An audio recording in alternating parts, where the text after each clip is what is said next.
Welcome, everyone, to Mythstorie, a podcast about myths and history. I am one of your hosts, Bryant, with my permanent guest co-creator, Cammy. Hey, how's it going? Hey, Bryant. I am well. How are you? Doing great. We are here for another fun episode. We are finally diverging from our Greco-Roman role that we've been on for a little while now, with a fun spin. This is diverging. This is not a mythological figure that we're talking about, but he is legendary. We're going into a lot of fun things for me too, because we're talking about this gentleman named Harald Hardrada. He is famously known kind of as like the last Viking. He was everywhere. He was a Byzantine soldier. He was king of Norway, and he was almost king of England even. So this dude is it's kind of insane that someone in the 11th century was able to move as much as he did on foot, essentially. So yeah, He was a tall guy, though, right? he was very tall. Yeah. Long stride. Right. So yeah, this is really interesting. And it's fun when I do research on this.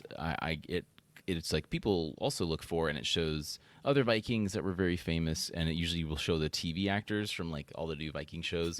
But it's funny because Harold was kind of after the Viking age, so like that's why he's kind of called the last Viking. So I don't know if he's ever featured in any of these shows because they all take place historically during like 900 and 800 and stuff like that. So it's really cool. So I think if you're a Viking fan, you may have heard of him, but you may not know him too well, especially if you like the shows that feature them, like The Last Kingdom, Vikings, and stuff like that. Because I'm pretty sure he's not in any of those. So, Cammy, on the show, you give a story, and then I talk about it. So, what's that story? Yeah.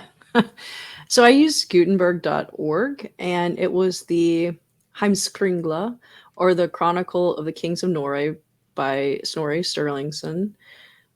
Harold, chief of the Varangian Guard, having grown weary from training exercises, had his men set up camp on the highest hill in the woods. The area was known for flooding, so in order to keep his men in good spirits, he knew he must remain there for the remainder of the exercises. But not an hour after they set up camp, the but not an hour after they set up camp, the Geiger, head of all the armies of Greece, came to set up camp where Harold's men had laid claim. The two men would not release their claim to the spot, Harold asserting his establishment as proof of entitlement, Geiger using his rank, each man drawing his sword and several men from each side following suit. While neither man wanted to let go his claim, the other leaders called council and decided the best way to solve the problem was to draw lots.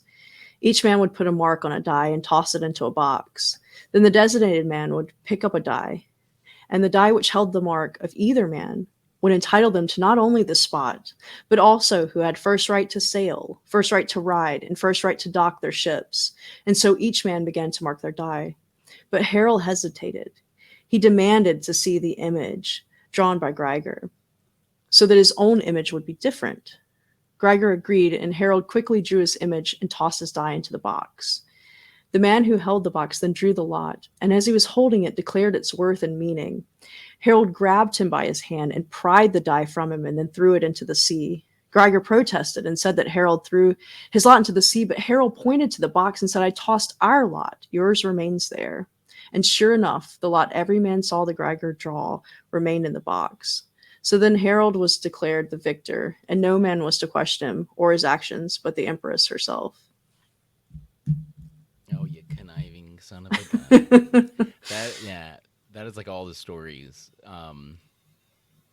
So the first time I really heard about Harold, there was a couple things. One of my favorite authors, Lars Brownworth, who wrote the really great book about Byzantium that I first read called Lost to the West. He also wrote a couple other books. One called The Sea Wolves, which was about Vikings. One called The Normans, which was also about Vikings, but a very specific sect of Vikings. And then another one called In Distant Lands, which is about the Crusades. And it's because all these things really happened at the same time. So if you're a master of these years, you're going to know all about that. And Harald Hardrada inevitably comes up because of how important he was, and like I said, just how wild he was.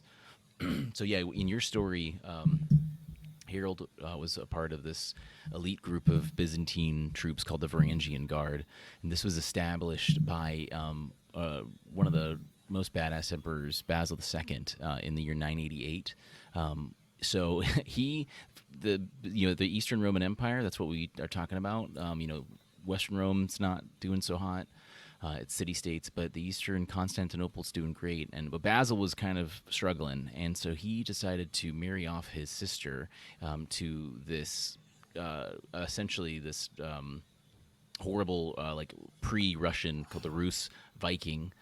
In exchange for peace, and then like 4,000 berserker warriors, and he got them, and he established this Varangian Guard, which from 988 continued on as the emperor's personal guard and elite troop until Constantinople was sacked in 1453. So like almost 500 years of this, like Navy SEALs of their time, basically.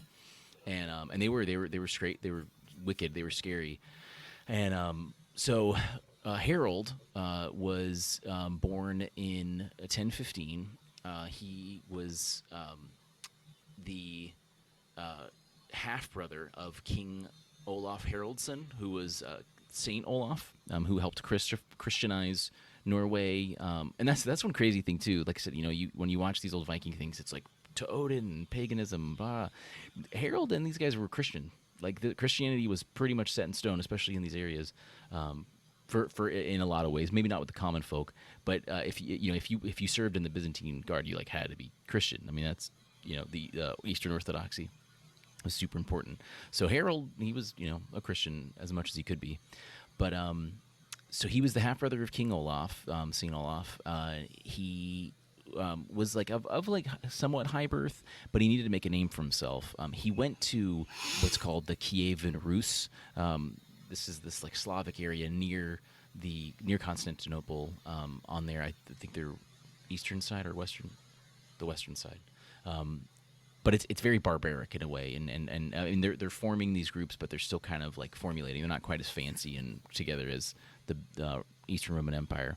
And he wants to marry. He wants power. He wants land, and he wants to marry this leader of the Rus' daughter. But it's like, no, it's a princess. You can't just marry her. You got to make a name for yourself. He's like, all right. Well, he goes to Constantinople. He joins the Varangian Guard when he's like not even 20. He fights against the Arabs that are harassing the Byzantines. He goes all the way to Sicily to reconquer parts of that for the empire. He even goes to Jerusalem to do some stuff there and makes a pilgrimage while he's at it because he's a good Christian, right? And so he does all this great stuff, goes to Norway, claims the throne, but he's sharing it with this guy, Magnus the Good. But it proves to this guy, so now we're at 1045, he's finally able to marry the Kievan princess. Magnus the Good dies. He's the sole king of Norway by 1046. Again, he was born in 1015, so dude's 30 years old. He's done way more than I've done at 30 so far. But and so essentially from his death is 1066, which if you're a history buff is an important year because that was when the Norman William the Conqueror took over England. And right before William the Conqueror did that, Harold tried to take over England. So Harold he tried to invade Denmark because Norway and Denmark are always like fighting siblings. He couldn't do it. He couldn't take over Denmark. So he said, all right, well, he had a really weird, loose connection to England. There was this guy Canute who had taken over England for a little bit in like I think it was 1019, so like 50 years before this. And there was like his cousin's brother's dog's babysitter knew Harald Hardrada and was like, yeah, go, bro. So he decided to do it. But Harold was convinced to go down by this Northumbrian Anglo-Saxon jarl who was like, hey, help me get my land back and, we'll figure something out. And Harold Godwinson was the king of England. And he, in a really awesome, so in Lars Brownworth's books, he talk about this, in a really awesome march, he like lightning marches to fight them. He goes like through England super fast. He's able to stop the spread of the news that the army's coming. They fight them. Harold Godwinson is related. I think he's the brother-in-law of the jarl that was fighting. And he's like, well, hey, and so Harold Godwinson, the king of England, was like, hey, just stop the rebellion. I'll give you back the northern part of England that you were in charge of. And he's like, well, what about Harald Hardrada? He's come all this way. And he's like, nope, I'm going to give him 6 feet of English soil, or maybe a little bit more since he's taller. That's reportedly what he said, which would be crazy. Either way, he's able to beat Harold. Harold apparently was shot in the arrow in the head with an arrow, died, and that was what happened to him. But to think of what this guy was able to do in this time period is insane. Now his name is Harold, but his last name would be Sigurdsson, son of Sigurd. Hardrada is a name that essentially means like hard ruler. There's a few other things that it kind of might mean though. There's even this story on Wikipedia that they mentioned that it might be like a weird corruption of this Anglo-Saxon word meaning pretty or fair-haired, like really nice locks. So Every picture of him, he had like this gorgeous hair. Yeah, apparently it was really red too. Really, like his really, face really was red, or the hair was red. The hair, apparently, his hair was really red. Yeah, which like Thor, in all traditional sources, is a red-haired Viking. So that's the thing. He was, again, the Viking Age kind of was like done at this point, but he was like he embodied that. Right, yeah. He was just like, no, like we're still there. Like I mean, these guys that are able to just go around. And then the super ironic thing was in 1066, so weeks after this, Harold Godwinson just defended England against this fleet of 300 Vikings that Harald Hardrada had brought with him. Then this dude, William the Conqueror, Duke William of Normandy, is able to sneak in. Because it was winter at this point too, which is not the campaigning season. But William was like, "Nope, we're there," and he's able to go. And Godwinson lost his life at the Battle of Hastings, literally weeks later after this. And so the Normans were Norman means Northmen. These were the Vikings that one of the French kings was able to settle and just like, stop raiding me, please. Just live here, be my subject. I'll give you all this land. And they're like, all right. So it's really wild that these guys were able to. I mean, this, like Harold was literally. It's just crazy, the timing of it all. I'm sure Harold Godwinson was not as freaked out in a good way as I was, or as impressed. But yeah, so you mentioned the Heimskringla by Snorri Sturluson. Whenever we've talked about Norse mythology, we've mentioned that Snorri Sturluson was a 13th century Icelandic historian and poet. He was like a chieftain. He like went into law. I've talked about him before. Very important guy. He was a Christian, so everything was kind of said with this mold. And if I remember correctly, he was the one who said that Odin and the gods were related to Zeus, King Priam. Oh yeah, no, that's right. King yeah, Priam, and then after the fall of Troy, Odin took his little legs and walked over to Germany and just started populating them. So it was really important to like. Odin was such a Greek name too. So right, yeah. Oh yeah.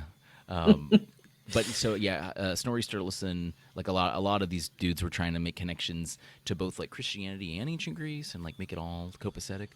So, but Snorri is really important because of these works that he did. It's our best source on like Norse mythology, but also it was a story of all the kings of the like Icelandic, Norway, these places. Because Iceland was colonized by Norwegians and Danish folk that colonized around.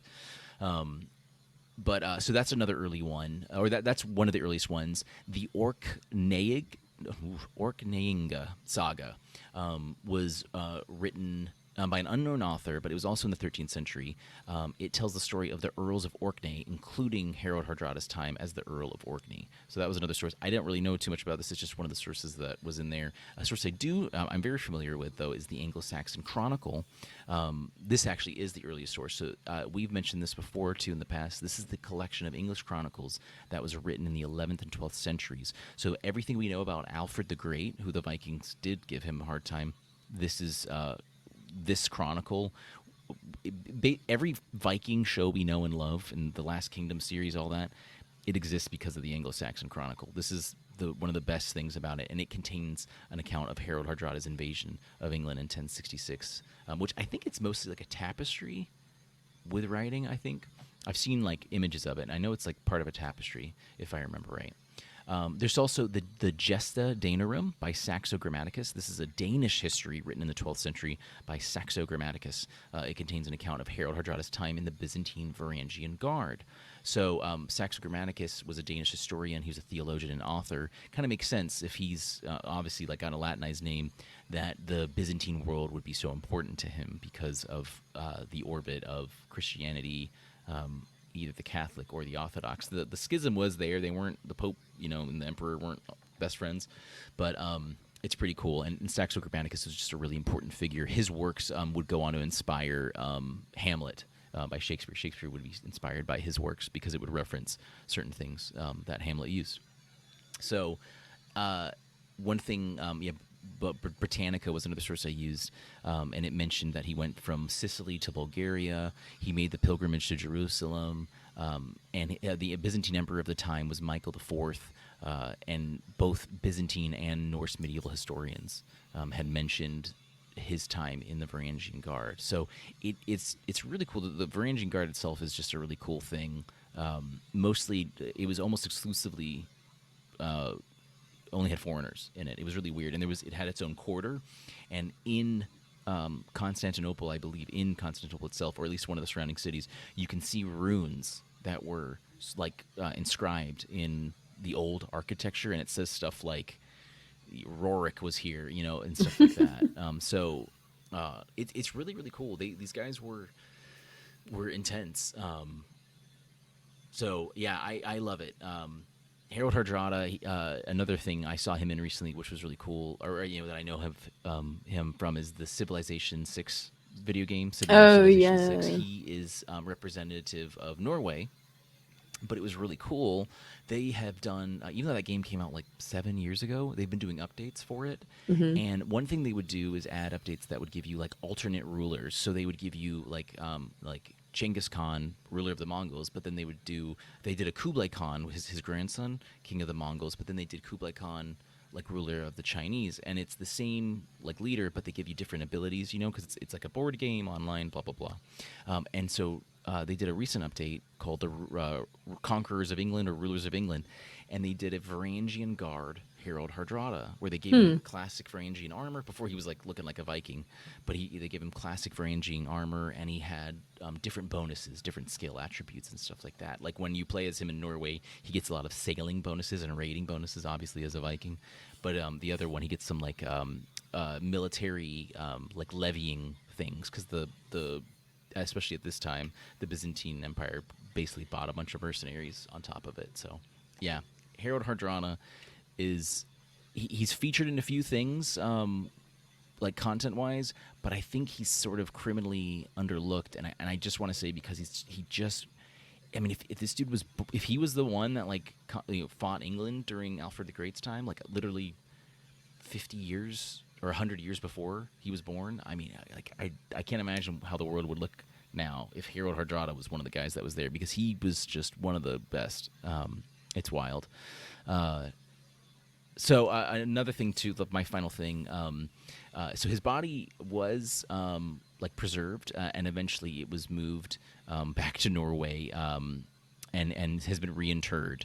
And so it's really unfortunately that the burial site had been like poorly kept, where Harold was in Norway, but it looks like they've kind of done it up again with some of the other, like Magnus the Good and a few other places that they've actually been able to keep them in good shape. But yeah, so Wait, so it's his actual burial site? it looks like it. Yeah, he died at From Stamford like Bridge, 1,000 years ago? but That's insane. they were able to keep. I'm sure he's not doing so great looking wise, but yeah, it's really cool. None of us will be 1,000 years from now. He's in the Netflix series Vikings Valhalla. So I was about to say, I looks think like. he is in one of the TV shows, Yeah, because the series depicts. yeah, when I was looking him up, it showed like an actor Oh, and playing it him. ends. The show ends in 1066. Oh, okay, cool. So it starts. Well, in he is the last 1002. Viking, so Yeah. No, that's appropriate. Okay, so yeah, which I heard Vikings Valhalla was kind of iffy though. I've never watched Vikings. I never watched the original I Vikings or this one. haven't either. Yeah, I do love the My Last Kingdom, dad though. watched it. We'll get him on. Call him up.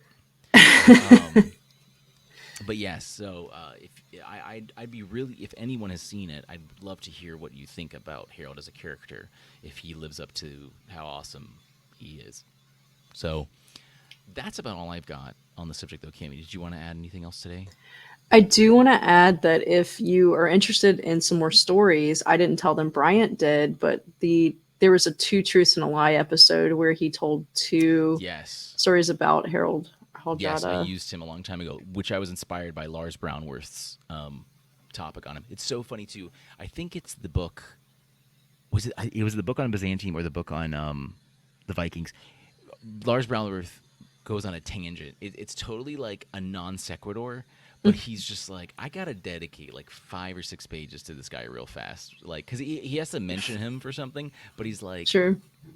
BRB, let's talk about Harald Hardrada. It was just really funny. I think it was the Viking book. I think it was the Viking book. But yes, that's where I got those fun things. And Two Truths and a Lie are really fun stories as well.